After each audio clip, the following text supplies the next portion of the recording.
জর্ডানকে ৩-১ গোলে হারিয়ে group champion Argentina.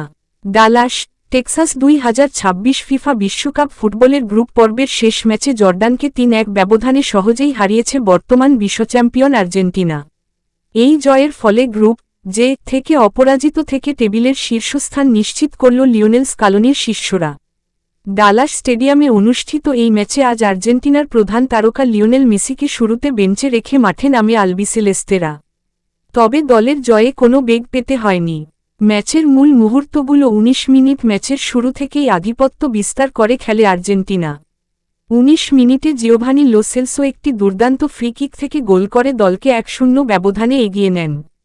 ৩১ minute বক্সের ভেতর ফাউল হওয়ায় ভিএআর চেকের মাধ্যমে পেনাল্টি পায় আর্জেন্টিনা। পেনাল্টি থেকে নিখুঁত শটে ব্যবধান দ্বিগুণ করেন লাউতারো মার্তিনেস। ২-০ ব্যবধানে এগিয়ে থেকে বিরতিতে যায় আলবিসেলেস্তেরা। ৫৫ মিনিট দ্বিতীয়ার্ধের শুরুতে ঘুরে দাঁড়ানোর চেষ্টা করে জর্ডান। বদলি খেলোয়াড় মুসা আল তামারি একটি দুর্দান্ত আক্রমণ থেকে গোল করে ব্যবধান কমিয়ে ২-১ করেন।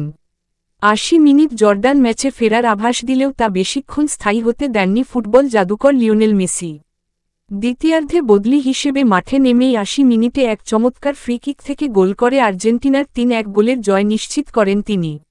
মেসির নতুন রেকর্ড।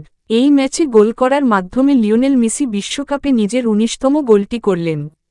একই সাথে তিনি ইতিহাসের প্রথম খেলোয়াড় হিসেবে বিশ্বকাপের টানা ৭টি ম্যাচে গোল করার অনন্য এক কীর্তি গড়লেন।